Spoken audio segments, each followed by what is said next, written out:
Então hoje eu vou dar continuidade ao tema que eu já venho abordando nos últimos 2 encontros, que é a não identificação com a nossa mente e com o nosso eu, através da pergunta quem sou eu, buscando compreender um pouco mais a nossa relação com essas ideias que criamos em relação a nós mesmos.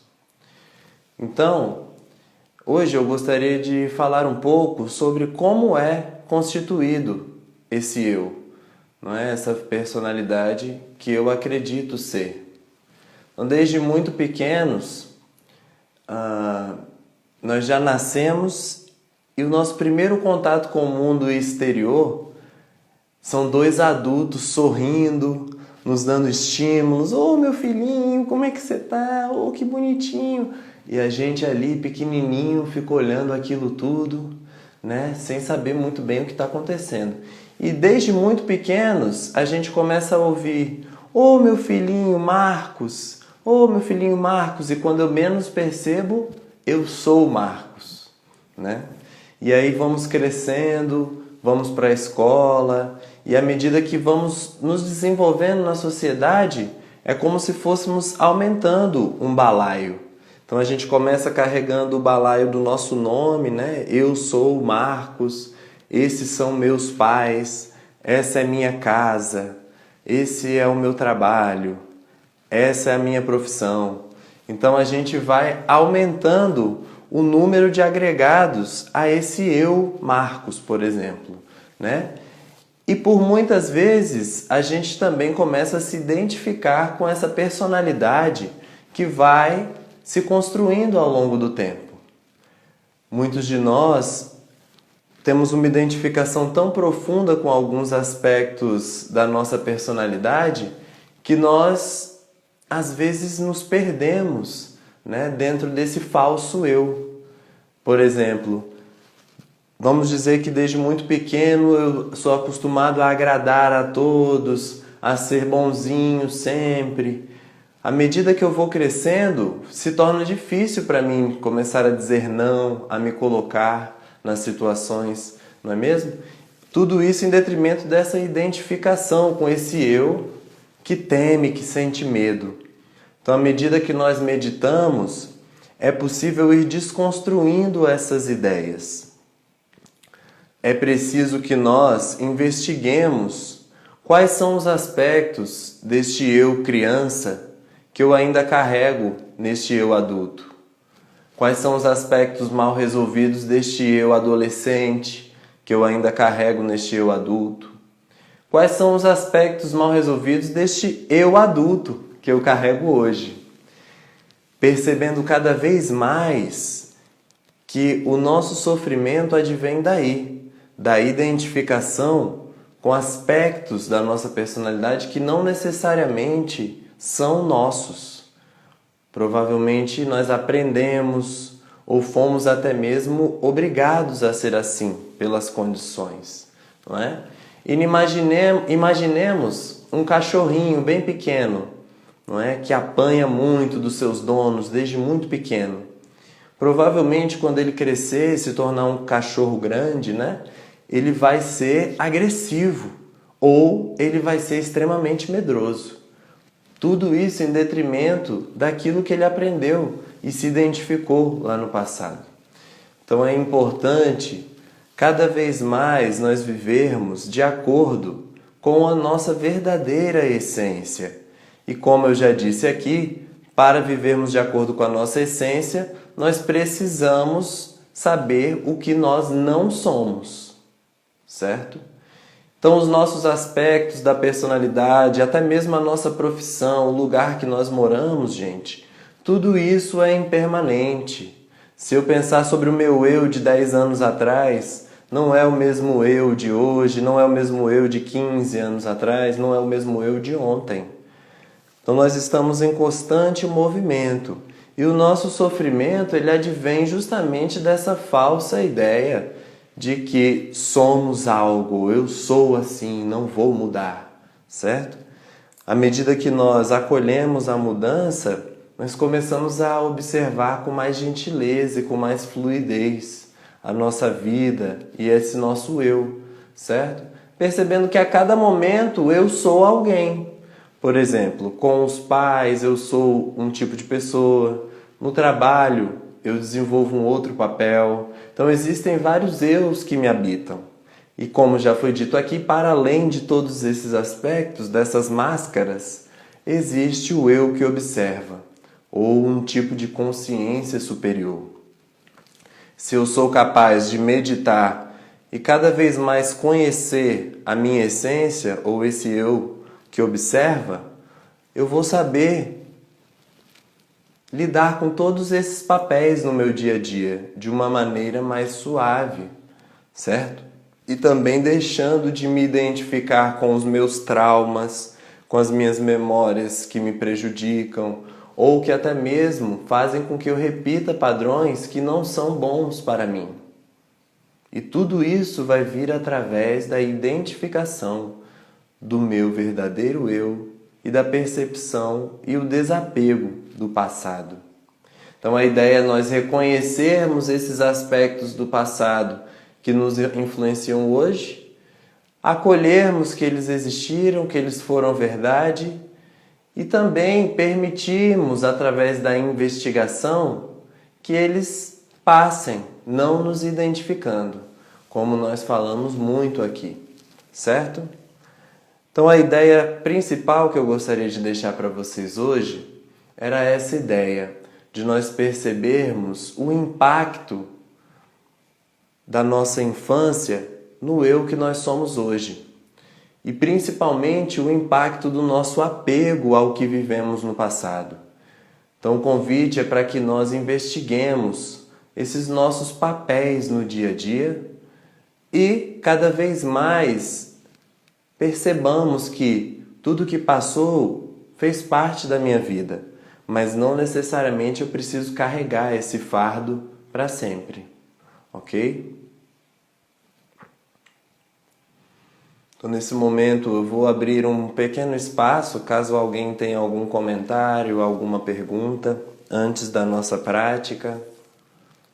Convido vocês a interagirem aí por escrito comigo.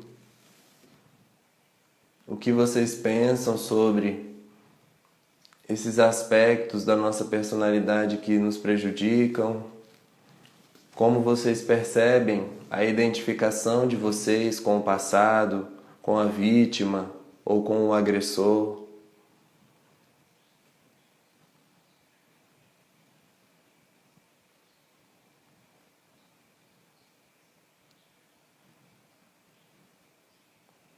Vou dar alguns segundos para vocês interagirem.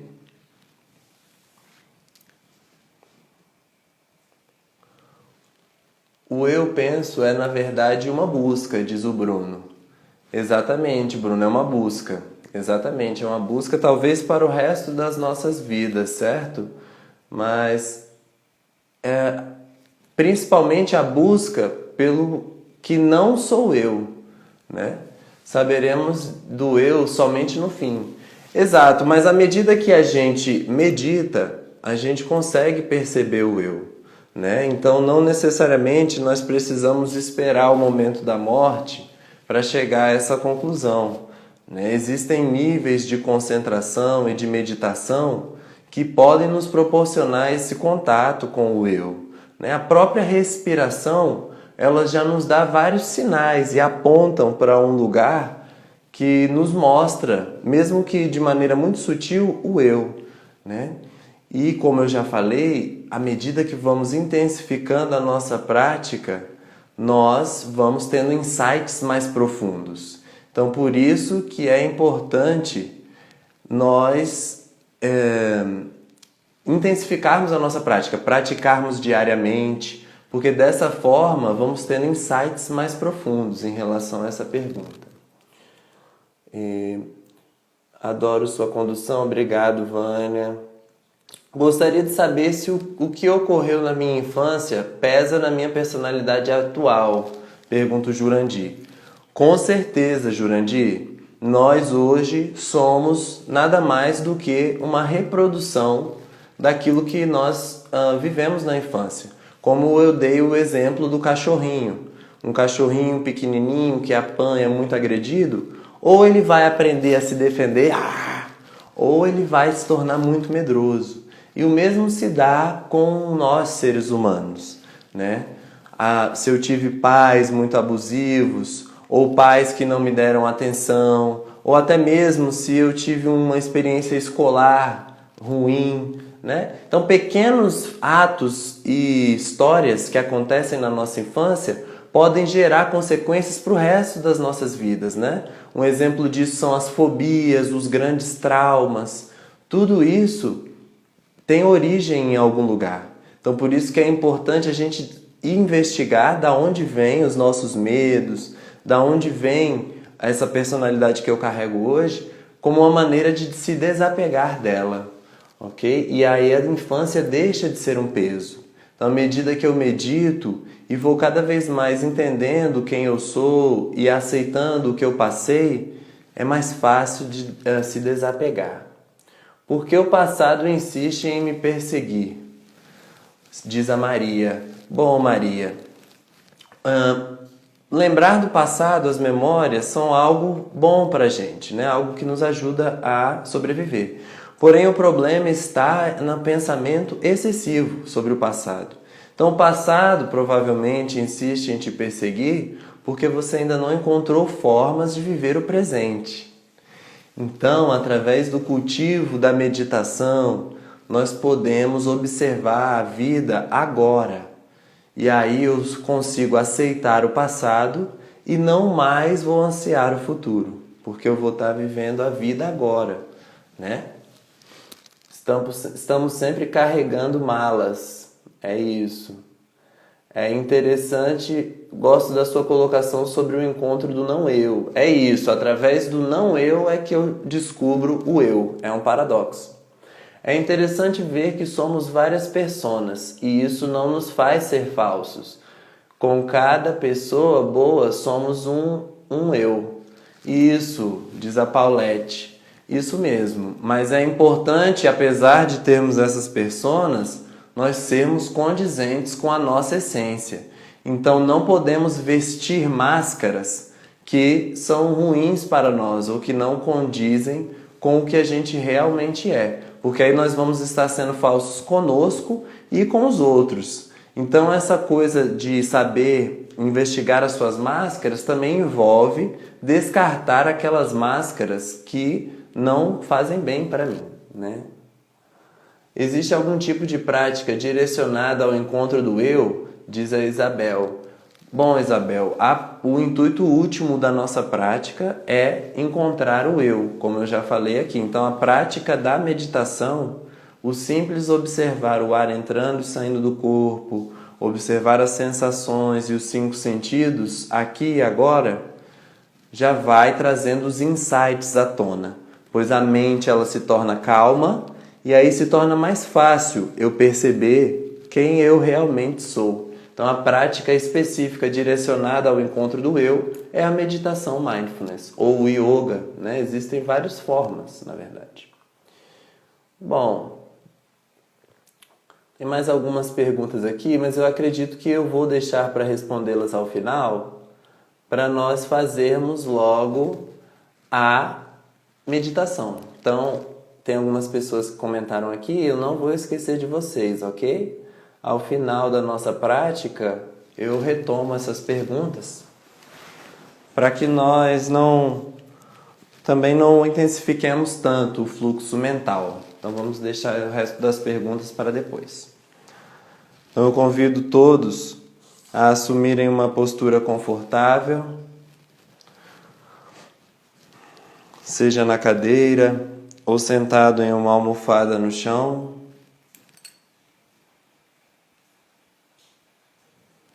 Os olhos podem estar abertos ou entreabertos, olhando um ponto fixo à frente.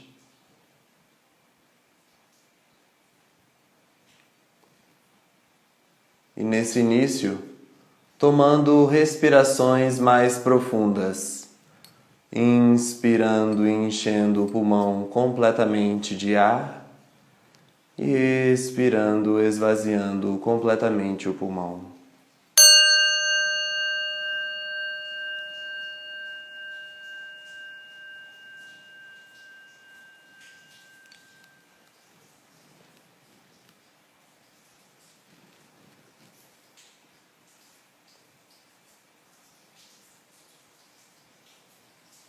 Percebendo a expansão da caixa torácica à medida que inspiramos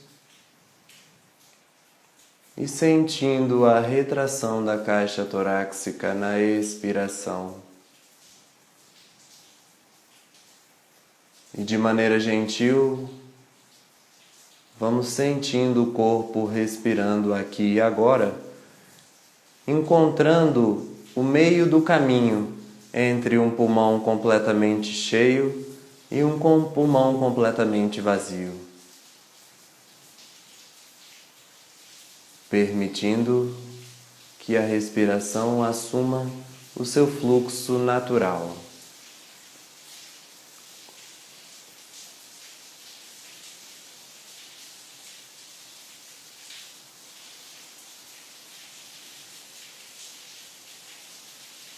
Percebendo o ar entrando pelas narinas, perpassando a garganta e preenchendo os pulmões, e posteriormente fazendo o mesmo caminho de volta à atmosfera. Inspirando, nutrindo o nosso corpo, expirando, nos livrando daquilo que não é mais necessário.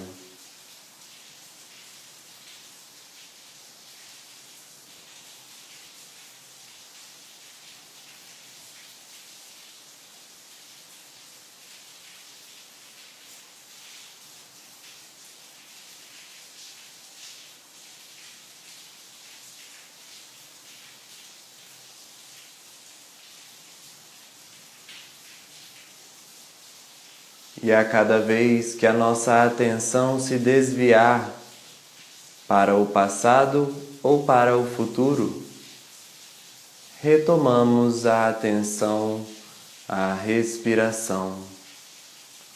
E é aí que se dá a plena atenção.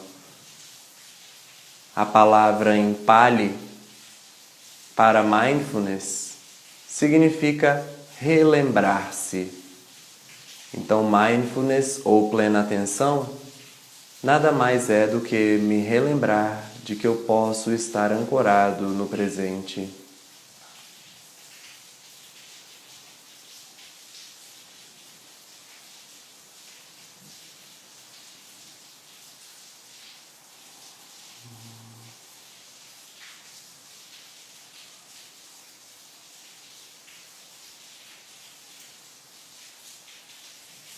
E quem sabe, nós possamos perceber os sons que acontecem à nossa volta enquanto respiramos. Talvez tirando um dos fones de ouvido, reconhecendo sons próximos, distantes, sons internos e sons externos.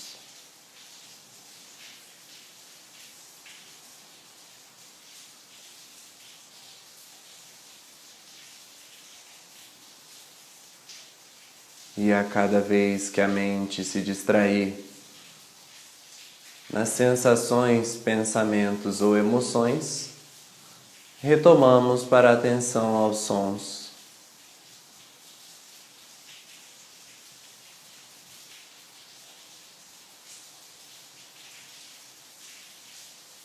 Inspirando, atentos ao que chega aos nossos ouvidos. E expirando, atentos ao que chega aos nossos ouvidos.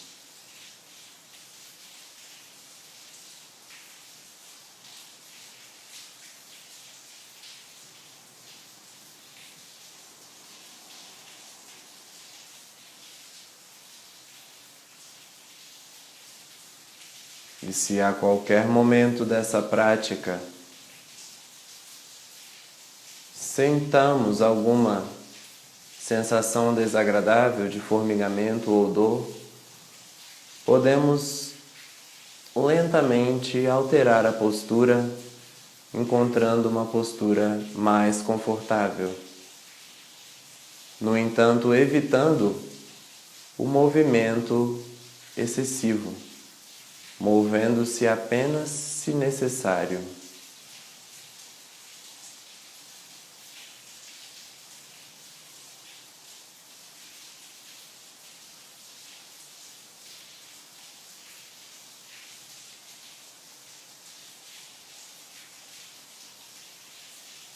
Percebendo que os sons chegam e passam a cada momento. E lentamente, retomando a atenção à respiração.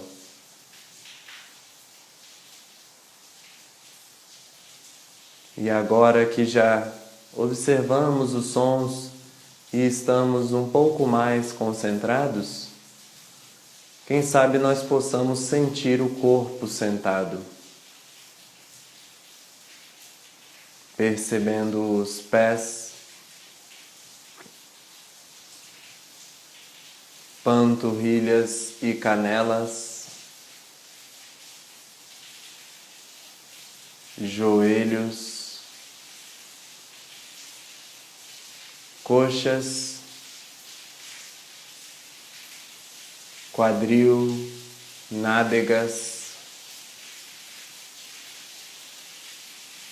órgãos excretores e reprodutores, pelve, umbigo, abdômen,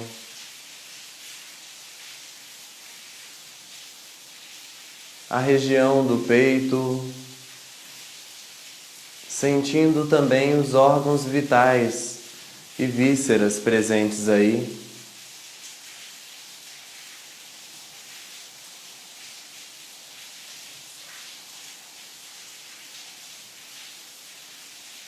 Percebendo os ombros,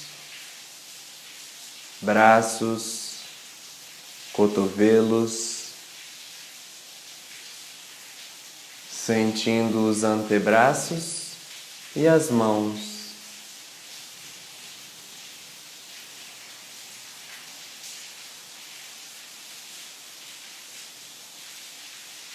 E quem sabe percebendo a região das costas, a área da lombar, as vértebras torácicas, escápulas, até chegarmos ao pescoço e à cabeça, sentindo o crânio, couro cabeludo, as orelhas, bochechas, maxilar, queixo,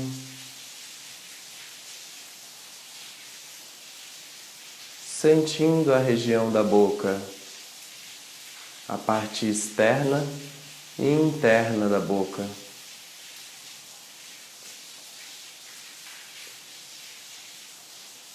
Atentos ao nariz e às narinas e aos olhos, sobrancelhas e testa.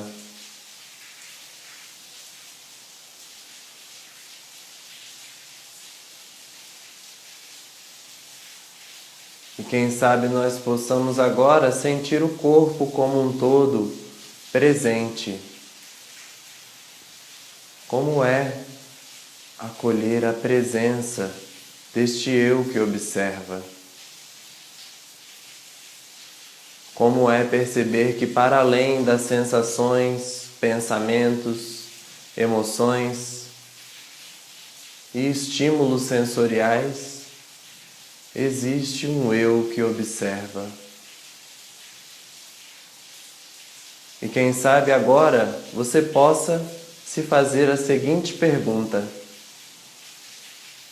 quem é esse eu que respira?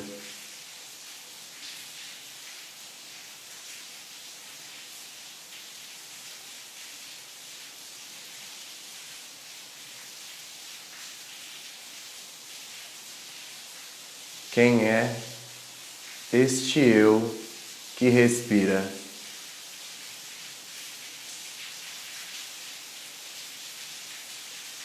Quem é este eu que deseja inspirar? E quem é este eu que deseja expirar?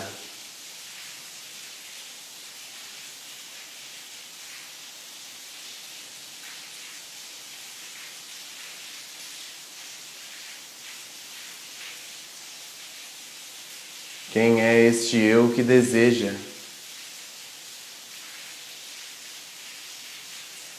Notando cada vez mais o quanto somos movidos pelos nossos desejos, pelas nossas vontades, que na maioria das vezes nem são nossas de fato, são apenas reproduções do que aprendemos. Quem é este eu que deseja?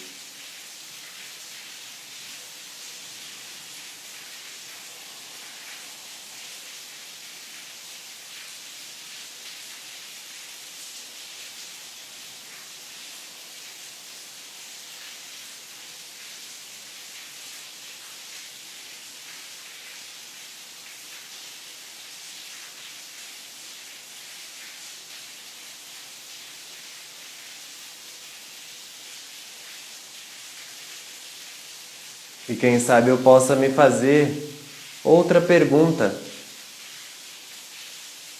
Quem não sou eu? Percebendo os aspectos da minha personalidade, principalmente aspectos tóxicos, que não necessariamente fazem parte de mim. Quem não é este eu que respira?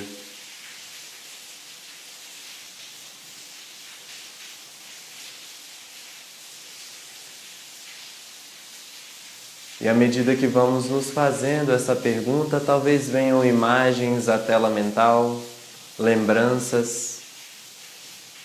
Vamos acolhendo estas lembranças e estas imagens, reconhecendo que fizeram parte de nossa história, mas não necessariamente precisam estar aqui agora. Reconhecendo aspectos da minha personalidade que talvez existam, mas que não necessariamente precisam fazer parte de mim. E à medida que reconhecemos isso, abrimos espaço para a mudança, para cada vez mais reconhecermos quem realmente somos.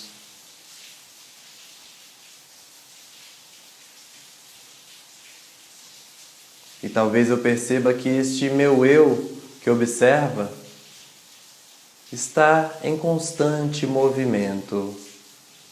E o segredo está em acolher a impermanência do eu. E à medida que eu acolho a impermanência do eu, cada dia se torna uma nova aventura. Cada dia se torna uma oportunidade de me reconhecer.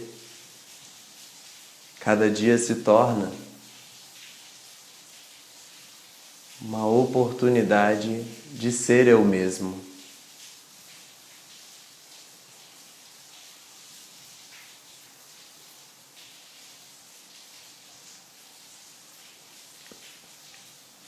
E aos poucos nós podemos ir retomando a nossa atenção para a respiração,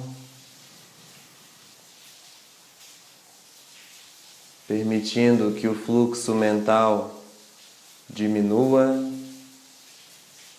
e dessa forma vamos treinando a nossa mente a transitar entre os sons, sensações, pensamentos e emoções e respiração.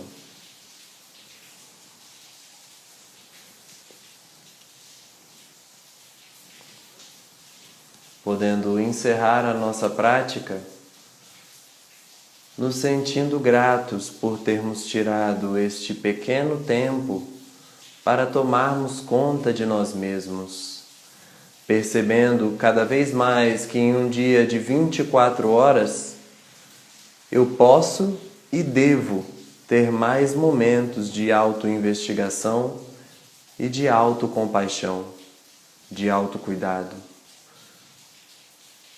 Gratidão por eu poder estar tomando conta de mim mesmo. Gratidão por eu estar aprendendo cada dia mais a me amar e me aceitar. E gratidão pela possibilidade de ter as minhas necessidades básicas atendidas de maneira a poder me dedicar ao autoconhecimento. E quem sabe nós possamos agora tomar 3 respirações profundas. Na primeira, movimentando as extremidades das mãos e dos pés. Na segunda, abrindo os olhos devagar. E na terceira, alongando o corpo, esticando as pernas, talvez se levantando um pouco.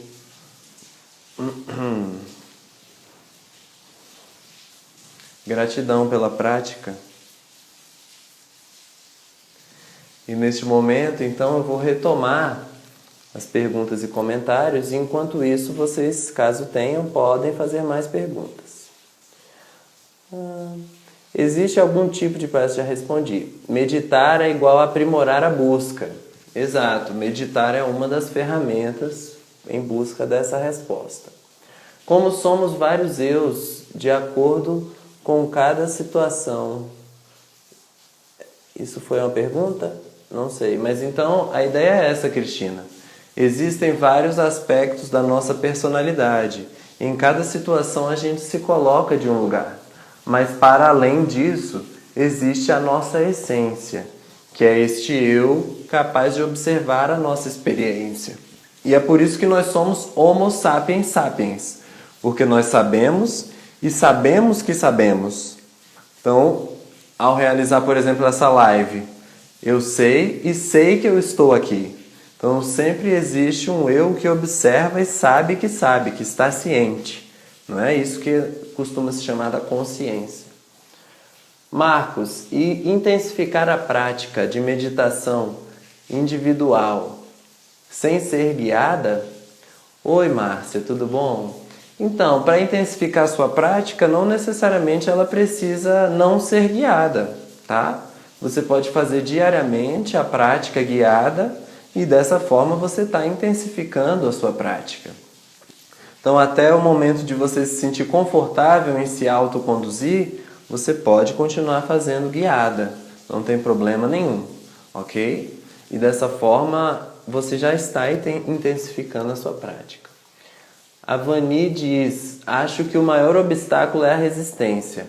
Às vezes me pergunto se eu não for isso, o que eu vou ser? Tenho aprendido a ver a resposta para essa pergunta, mas o processo é intenso. Ótimo, muito bom esse comentário. Então dá medo, né, gente? Dá medo do novo, dá medo imaginar como seria acolher esse eu impermanente, né? Isso não significa que alguns aspectos nós ainda não vamos nos apegar. Então, não existe também essa noção de que eu vou me livrar completamente do meu falso eu. De maneira alguma, sempre vai ter alguma remanescência.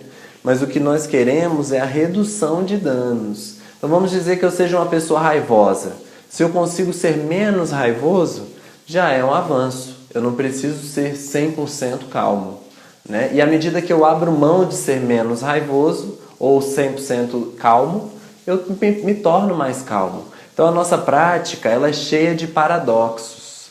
Né? Por exemplo, à medida que eu alimento mais medos, eu tendo a viver aqueles medos. Quando eu acolho que eu sinto medo e abro mão, provavelmente eu não viva aquilo. Então a mente tende a criar aquilo que a gente nega. Né? Então por isso que é importante a aceitação dentro desse processo. É o primeiro passo, reconhecer e depois aceitar quem eu sou, como eu sou. E aí sim abandonar isso e também não me apegar a querer mudar. Porque a partir do momento que eu me apego à ideia de querer mudar, eu também não vou mudar. Então é importante eu reconhecer, acolher, investigar e também não me apegar à ideia de ser diferente. Aí é que está o segredo. Na teoria da resiliência, o sofrimento pode gerar competências. Claro, o sofrimento pode gerar muitas competências, né? Mas o problema é que ele também gera traumas.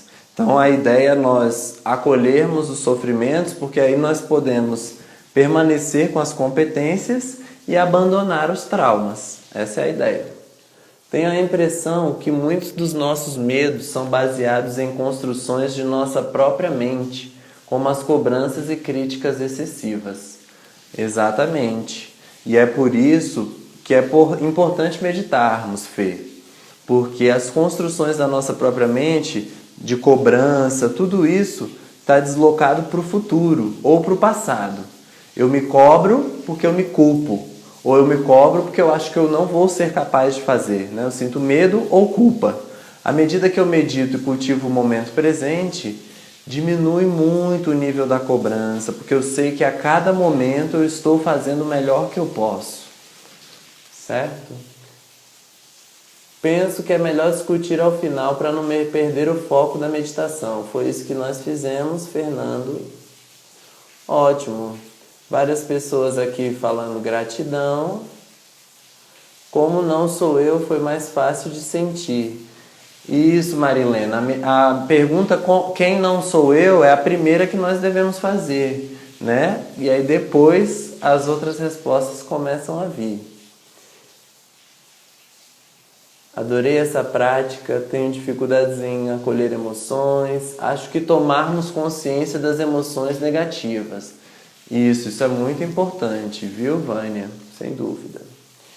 Bom, gente. Então, tia Vera tá aí nos assistindo. Tia Vera, um abraço, te amo. Então, gente, eu agradeço a todos vocês, viu? Por mais um dia aqui juntos. Eu espero que, dentro do pouco que eu trouxe aqui hoje, pelo menos algo seja útil para vocês, né? E que cada vez mais nós continuemos aqui juntos, aprendendo sobre nós mesmos, certo? Eu gostaria de convidá-los também a mandar dúvidas por direct message, né? Caso tenham, interajam conosco, ok? Podem ficar à vontade para mandar dúvidas, perguntas, certo? E amanhã nós estaremos aqui de novo. Como sempre, é um prazer para mim estar aqui com vocês. Eu espero que tenham uma noite tranquila, descansem e continuem investigando a pergunta quem sou eu através da pergunta quem não sou eu, certo? Então até amanhã às 6h30 e sigam e se inscrevam no nosso canal do YouTube Momento Mindfulness. Um grande abraço.